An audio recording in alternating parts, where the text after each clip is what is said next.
So it shouldn't be surprising that the way that anthropology was designed and figured in the late 1930s, early 20th century would be very markedly different from the way that anthropology is done today. And of course, if we are thinking in terms of economy, there is obviously a pretty big difference in the way the economy works in the late 19th century and the way that it does today, based on what we have talked about so far in this week.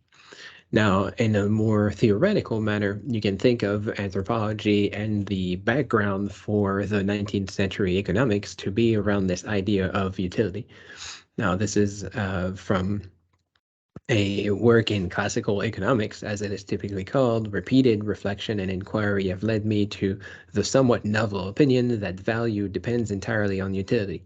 Prevailing opinions make labor rather than utility the origin of value, and there are even those who distinctly assert that labor is the cause of value. This is obviously a reference to Marx. I show, on the contrary, that we have only to trace out carefully the natural laws of the variability of utility as depending upon the quality and the commodity in our possession in order to arrive at a satisfactory theory of exchange of which the ordinary laws of supply and demand are a necessary consequence. This theory is in harmony with the facts, and wherever there is any apparent reason for the belief that labor is the cause of value, we obtain an explanation of the reason. Labor is found often to determine the value, but only in an indirect manner by varying the degree of utility of the commodity through an increase or limitation of supply. And so the grander idea behind this is focused on utility, that is, the goods that do some kind of effect for people. So a utility being goods that are objects that have the potential to be used by people, stuff that could be made of use, hence the name utility. And it supports the idea of what they call marginal utility, that is, that there is benefit from using these objects, and these objects can change in value based on what you have. So utility in this context would be the cost of the goods, and we calculate how much we are willing to pay for goods based on how much enjoyment we expect from them. Now, this is the larger idea that, of course, if you have a very limited amount of a thing, then you will try to enjoy it more. And conversely, if you have a large amount of that same thing, you might enjoy it a little bit less. Now, utility in this context is not a constant. In other words, there is a diminishing return on utility in as much as you might enjoy one piece of cake, you might enjoy two, three, four pieces of cake. If you start to eat 10 pieces of cake or 50 pieces of cake in a day, you might find yourself kind of tired of cake, if not sick of it. So obviously, the idea of marginal utility theory means both take into account the things that people need, but also the things that people will actually get to enjoy out of it. And so economic anthropology in this context was born out of people thinking about the way that things are useful in a variety of ways that are obviously different from the kind of weird luxury of having cake.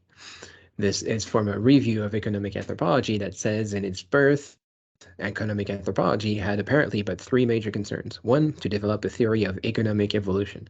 I've mentioned evolution before, and of course, the theory of economic evolution would provide that humans started at a primitive level of production, and then they increased their levels of production through agriculture and then through the industrial level, and that those different forms of economic activity are evolutions of one another. That everybody started at the primitive level and eventually got to the industrial level.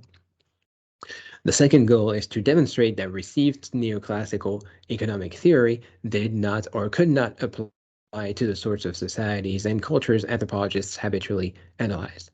And of course, in that context, that means that stuff like utility has a pretty limited amount of value for people who are not primarily designing things for utility.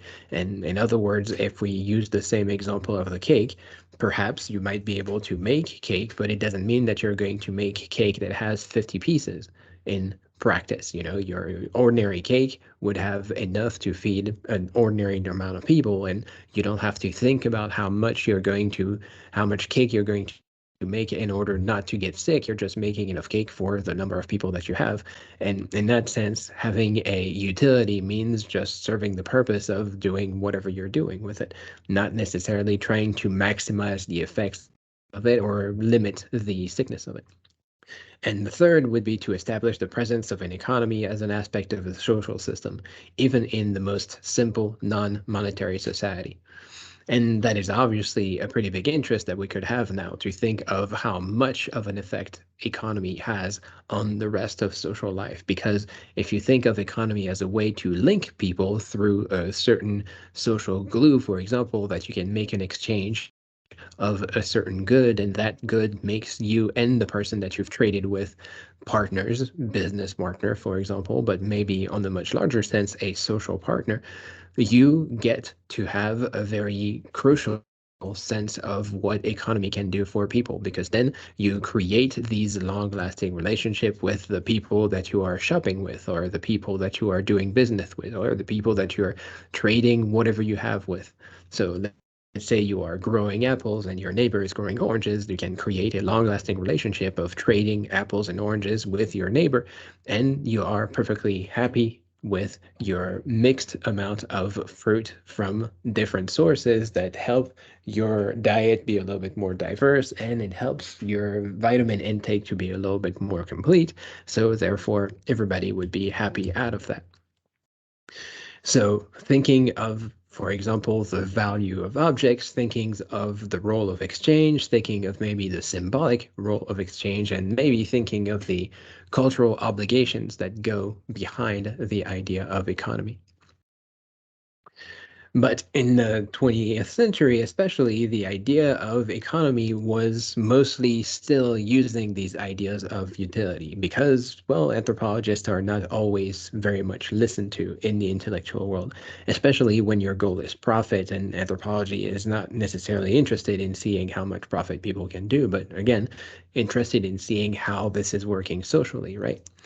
And so the 20th century, forms of economy work on a different context from the marginal utility, which is rational choice theory. And this is something that is pretty commonly associated now with the modern world, which is the things that are rational, that there's a reason to do things, right?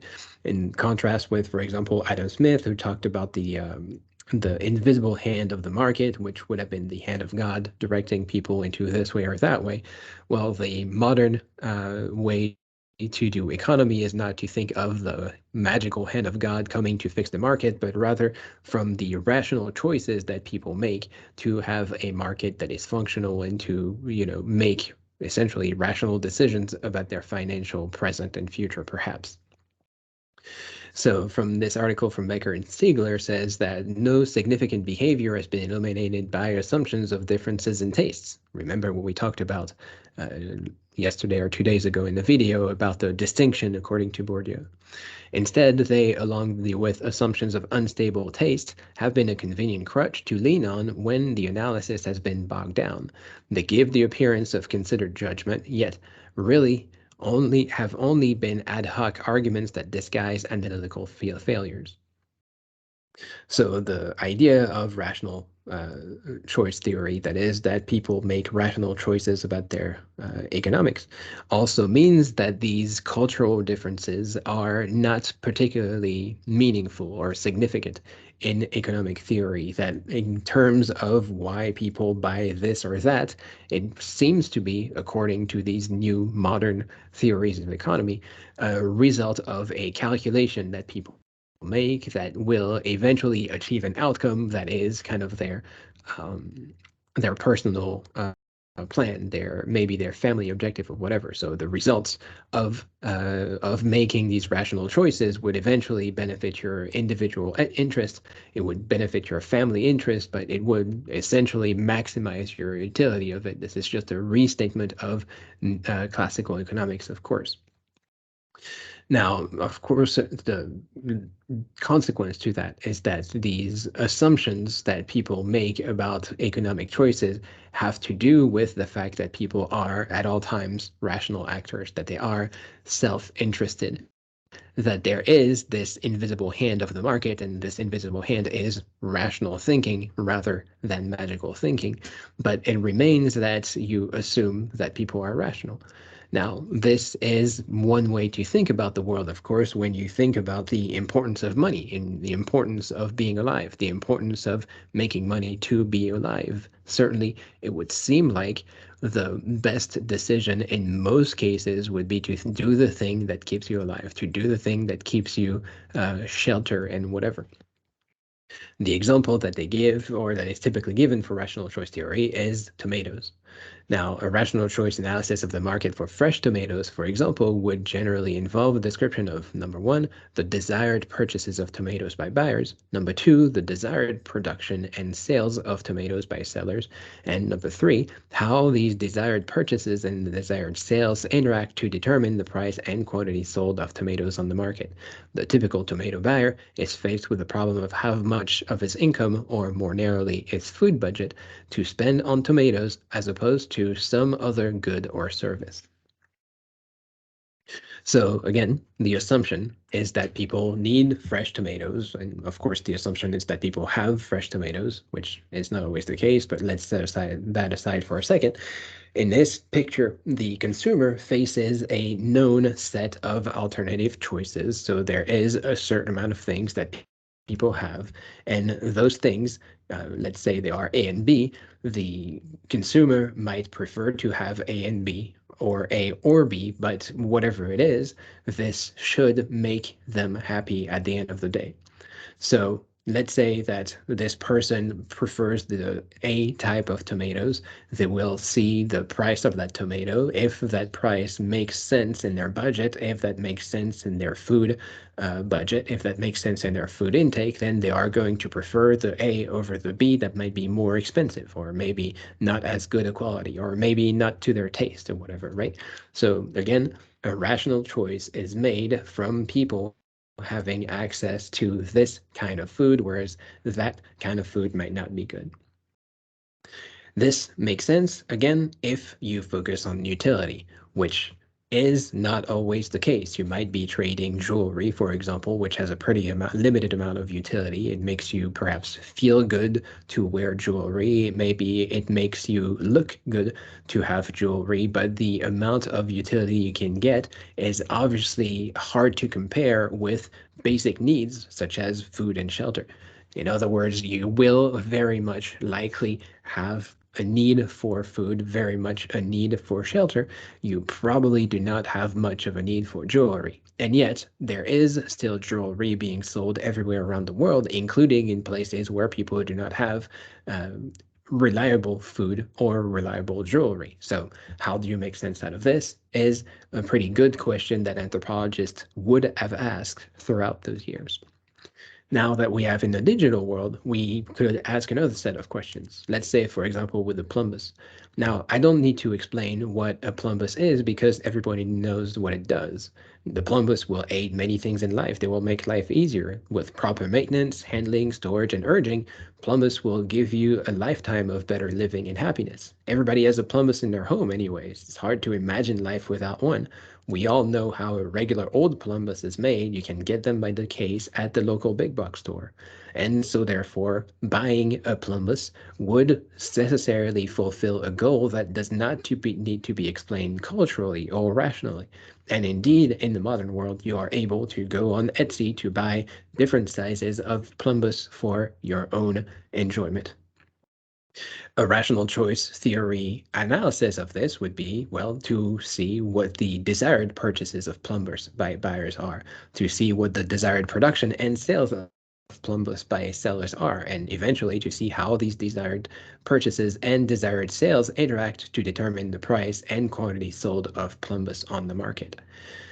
Now, I'm not sure how you feel about buying a new plumbus at this time in your life. Maybe you have no idea what a plumbus is, and it is in fact a product of the TV show Rick and Morty, and it is a purely ornamental object that serves no sense, perhaps, besides having people feel good about an object tied to Rick and Morty in this house. And in this particular case, there is also something that is created on demand, which means that the amount of sales, the desired purchases and the desired sales are really just a basic on literally what one person needs at this point in time or makes the decision to do. It doesn't seem particularly rational to have a plumbus in your home, besides from the fact that you might like it. And liking things is not particularly rational, of course. This is a feeling, this is an emotion, this is a matter of perhaps self-interest in the best case, but it does not work in understanding the social and cultural process behind it. The fact that having a plumbus in your home would make somebody else recognize that it is a plumbus and what a plumbus does and what it means to you as a person, what it means to the culture as a whole. So if you were confused about what a plumbus is in the previous slide and this slide, you probably have no idea how rational choice theory would work in the real world of economics, because of course you would have to understand what the social cultural meaning of things are to make this entire economic system work. So if you try to simplify the social relationships that people have through economy, you can certainly make sense of it in terms of basic rational decisions. But if you're trying to make sense of the social meanings of behavior, the way that anthropologists are, the idea of rational choice or even classical economics as a whole are pretty limited in this context. And even more so now that the internet has allowed for a very quick purchase of literally anything, a very quick manufacture of everything, essentially organize the fact that you can access literally anything you want at any time, and you are not limited by your choice of options. You actually are kind of swamped by the amount of options that you have to make things. So certainly we are looking at a very, very different world than anything most classical theories of economy could have provided.